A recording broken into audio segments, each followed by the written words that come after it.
Assalamualaikum warahmatullahi wabarakatuh. Kelompok kami akan menunjukkan salah satu seputar ekonomi kreatif yaitu pembuatan kopi. Ikuti terus ya. Dadah.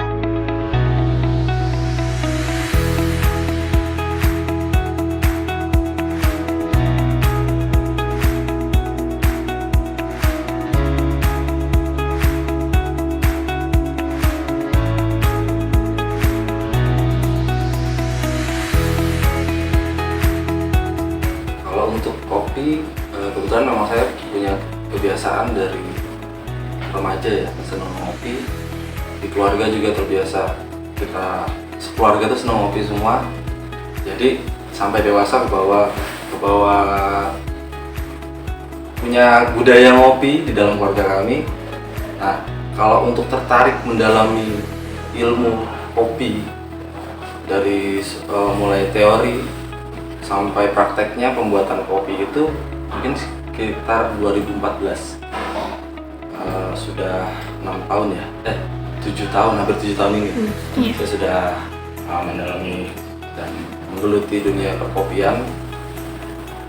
Kalau alasannya tadi memang passion, karena saya senang menikmati kopi, jadi ya otomatis punya ketertarikan bagaimana membuat kopi yang enak, nikmat, bisa saya nikmati. Dan kalau untuk lebih dalamnya lagi, bagaimana saya bisa membuat sebuah kopi yang bisa dinikmati orang lain. Orang lain itu merasa suka dengan kopi yang saya buat, atau orang yang tadi tidak suka kopi menjadi suka kopi. Karena budaya ngopi itu di Indonesia mungkin nggak terlalu, sebenarnya sudah lama ada budaya ngopi, cuma kopi yang kita konsumsi di Indonesia ini kopi yang kualitas rendah. Karena sejak zaman kolonial Belanda dulu ya, mereka membuat perkebunan kopi di Indonesia, tapi kopi yang kualitasnya bagus itu mereka simpan dan ekspor ke negara lain, sedangkan warga kita, masyarakat kita kedapatan kopi-kopi jelek, kopi yang berkualitas mungkin kopi busuk lah, kopi sortiran. Nah, akhirnya terus dengan kuantitas yang terbatas, akhirnya sama warga Indonesia, bagaimana nih kopi ini bisa mencukupi banyak orang. Akhirnya dicampur dengan beras kah atau jagung. Nah, sebenarnya itu juga jadi kurang sehat malah, karena kopi sendiri itu, kalau saya baca banyak artikel, kopi itu sebenarnya baik untuk kesehatan. Zat-zat yang terkandung di dalam kopi itu baik, asalkan tidak terkontaminasi dengan yang lainnya, terutama gula, karena gula yang sangat berbahaya. Karena saya menikmati kopi pun dari mulai 2012 itu menikmati kopi sudah tidak pakai gula lagi. Jadi benar-benar kopi, orang mikir kopi pahit, sebenarnya kopi juga nggak semua kopi itu pahit. Kopi ada beberapa macam, kopi robusta, arabica, sama ada liberica. Sekarang juga ada mungkin jenis-jenis lain yang diciptakan sehubungan dengan perkembangan teknologi, perkawinan silang antara tumbuhan kopi ini dengan ini dan menghasilkan jenis baru. Nah, kalau kopi arabica itu yang umum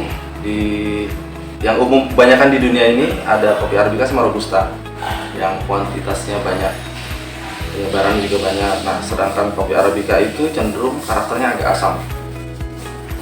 Nah, kalau yang pahit itu robusta. Itu perbedaannya.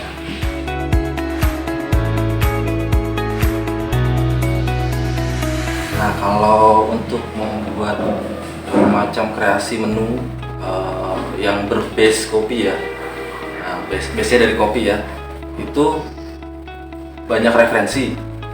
Dari mungkin saya kan punya hobi juga, karena saya punya passion di kopi, saya punya hobi itu pelesiran kopi. Pelesiran kopi itu saya pelesiran ke kedai, nggak cuma mungkin di satu daerah aja, mungkin ke daerah lain. Nemu kedai, mampir, nyobain menu di sana. Tuh, ada menu yang belum pernah saya lihat, belum pernah saya cicipi, saya coba. Kalau menurut saya kok enak atau biasa aja. Ya itu tergantung penilaian saya dan rasa. Karena kopi itu sebenarnya soal selera. Antara si A dan si B belum tentu. Misalkan si A dengan kopi ini dia suka banget, menurut dia enak, tapi menurut si B nggak suka. Nah itu nggak bisa diperdebatkan, karena itu soal selera. Nah, soal selera itu sesuatu hal yang tidak bisa diperdebatkan. Seperti contohnya ketika di antara teman-teman sekalian, adik-adik misalkan yang satu suka dangdut, satu suka musik rock, satu lagi suka musik jazz, satu suka musik pop, itu kalian nggak bisa memperdebatkan. Musikmu nggak enak, nggak bisa karena itu selera. Apa yang kita rasakan gitu, itu soal rasa. Nah itu tadi. Jadi referensinya banyak sekali. Bisa juga zaman sekarang kan teknologi sudah canggih.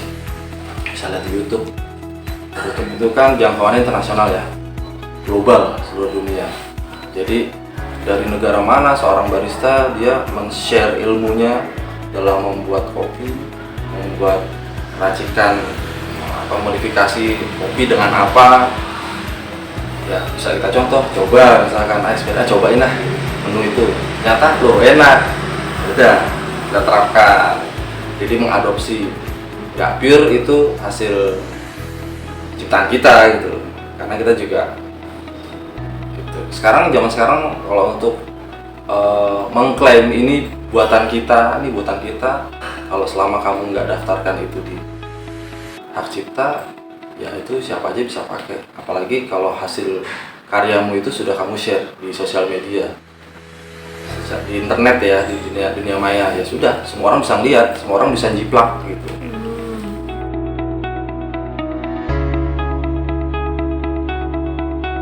Sering.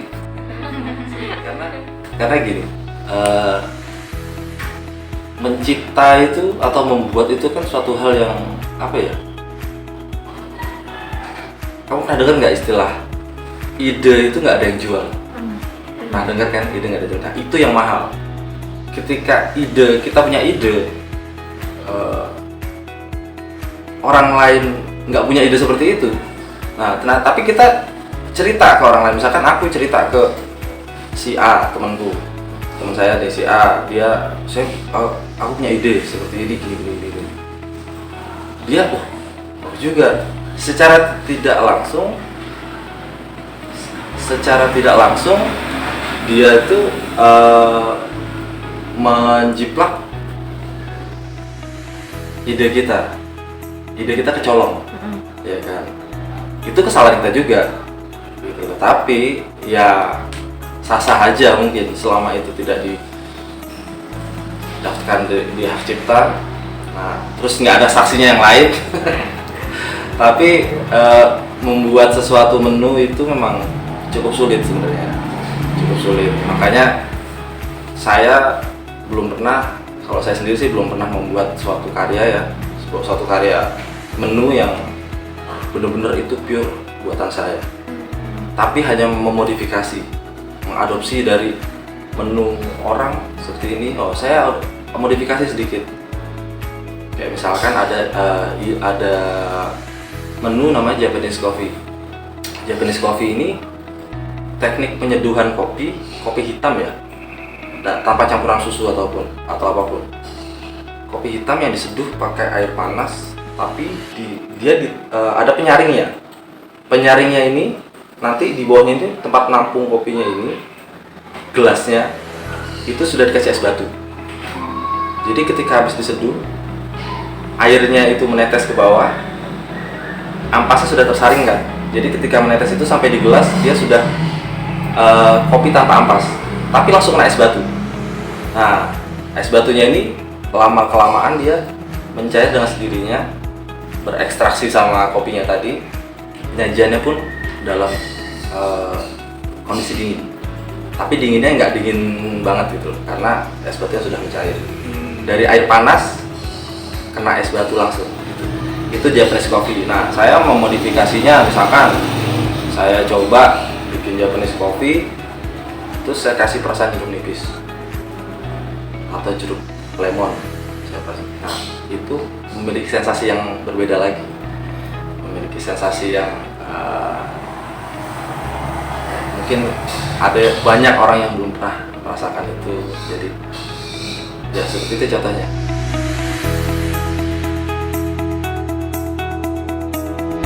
Pasti ada, cuma kalau saya, karena saya orangnya agak idealis ya, jadi saya pengen ketika saya buka kedai itu saya memiliki suatu konsep yang benar matang, yang mungkin tidak umum atau jarang sekali konsepnya dari tempat-tempat lain berbeda gitu. Tapi suatu saat nanti pasti bukan cuma waktunya aja, timingnya aja yang kita belum tahu nanti. Menggodok dulu, digodok dulu konsepnya. Siapkan dulu ya. Disiapkan, digodok.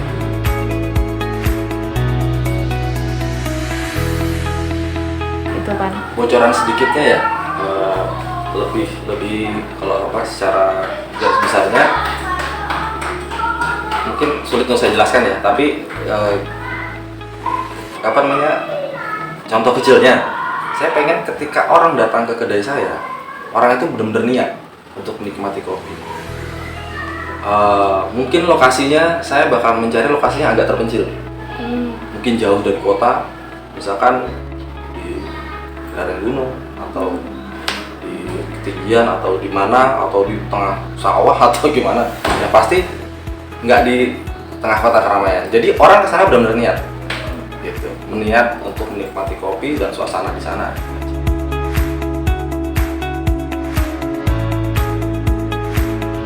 Kreasi kopi. Nah, kreasi kopi kembali lagi ke soal selera. Kalau menurut saya, karena setiap orang punya selera. Kalau untuk perempuan, saya boleh rekomendasi bagi adik-adik, misalkan yang perempuan yang tidak bisa menikmati kopi, misalkan kopi, mikirnya kopi itu pahit atau gimana, bisa mencoba untuk pesan kopi yang mungkin sudah dimix sama susu. Jadi kopinya nggak terlalu bot, susunya juga nggak terlalu manis. Jadi kalau saran saya sih kurangi konsumsi gula. Gitu pesan saya. Saya kalau misalpun pesan kopi yang dimix sama susu, saya mau susu yang full cream. Karena full cream kan tawar rasanya. Kalau susu yang kayak kental manis gitu, itu kan gula mentok. Jadi susu full cream biasanya masih ada di menu itu, bisa ditambahin dengan gula aren atau gula cair. Kalau saya nggak mau, saya bilang tanpa gula pasti sugar, karena kopinya nanti hilang rasanya juga kalau kena gula.